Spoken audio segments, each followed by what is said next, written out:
Welcome to Skyscape, Guardians of Being, Spiritual Teachings from Our Dogs and Cats by Eckhart Tolle.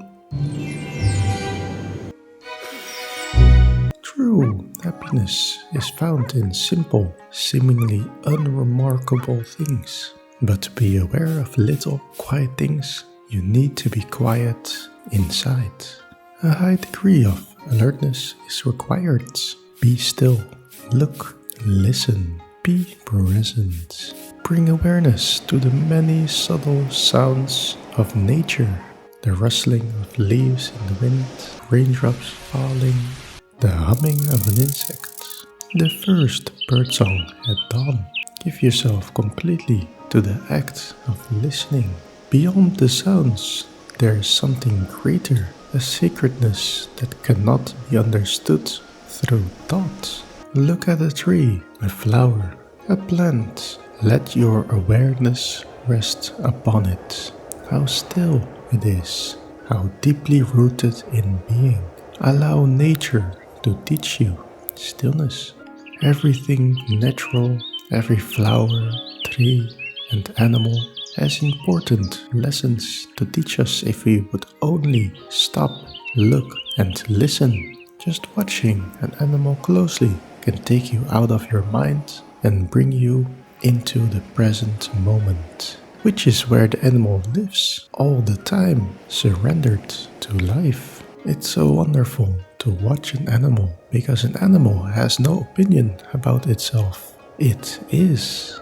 That's why the dog is so joyful and why the cat purrs. When you pet a dog or listen to a cat purring, thinking may subside for a moment and the space of stillness arises within you, a doorway into being.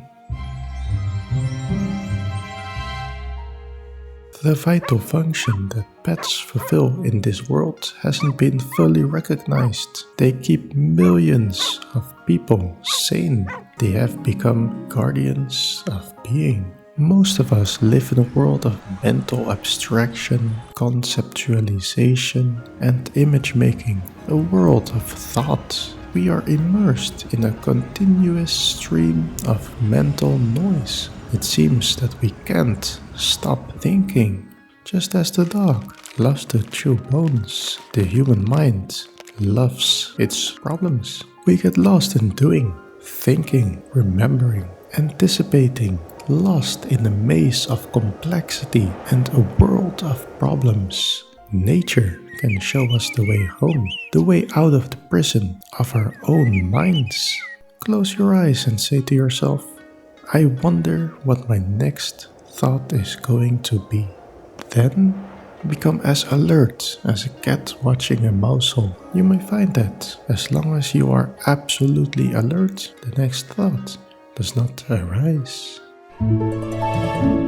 I have lived with many Zen masters, all of them cats. Millions of people who otherwise would be completely lost in their minds and in endless past and future concerns are taken back by their dog or cat into the present moment again and again and reminded of the joy of being. We have forgotten what rocks, plants and animals still know. We have forgotten how to be still, to be ourselves, to be where life is, here and now. The dog is in the now, so it can teach you or remind you. Be alert as you watch a dog at play or at rest. Let the animal teach you to feel at home in the now, to celebrate life by being completely present. The dog is still in the natural state, and you can easily see that because you have problems and your dog doesn't. And while your happy moments may be rare, your dog celebrates life continuously. You just watch the tail. With some dogs, you just look at them. Just a look is enough, and their tail goes, life is good. Life is good. And they are not telling themselves a story of why life is good.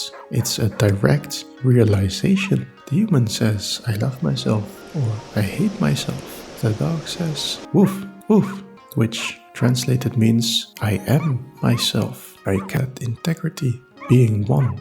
with yourself. The dog has no self-image, good or bad, so he has no need to play roles, nor does he love himself or hate himself. He has no self. How to live free of the burden of self. What a great spiritual teaching.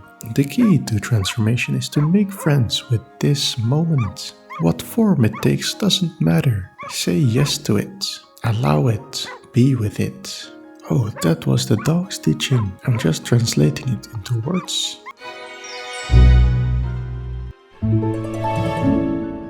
Allow your dog to take you for a walk every day. It's good for the body and it's good for the soul. Dogs emanate a goodness that people respond to. One of the joys of walking your dog is that often people come up to you and immediately their hearts open. They are not interested in you, of course. They want to pet your dog. Dogs offer the precarious opportunity, even to people who are trapped in their egos, of loving and being loved unconditionally. They have been with humans for thousands of years, and now there's a link between dogs and humans, much closer than it has ever been. So part of their divine purpose is to help us, but it always goes both ways, because by living with humans, dogs also grow in consciousness. It is reciprocal, because dogs and cats still live in the original state of connectedness with being. They can help us regain it. When we do so, however, that original state deepens and turns into awareness. We don't fall below thinking, we rise above it. Nature will teach you to be still if you don't impose on it a stream of thoughts.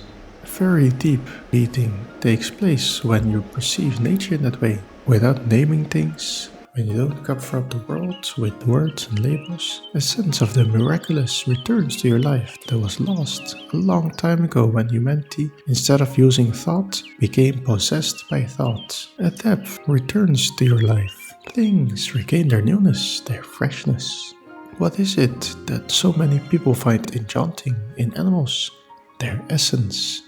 Their being is not covered up by the mind, as it is in most humans. And whenever you feel that essence in another, you also feel it in yourself.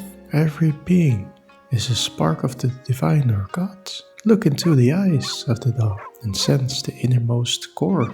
When you are present, you can sense the spirit, the one consciousness in every creature, and love it as yourself. Love is a deep empathy with the other's beingness. You recognize yourself, your essence, in the other, and so you can no longer inflict suffering on the other. You are not separate from the whole. You are one with the sun, the earth, the air. You don't have a life. You are life. The one consciousness, takes on the form of a man or a woman, a blade of grass, a dog, a planet, a sun, a galaxy. This is the play of forms, the dance of life.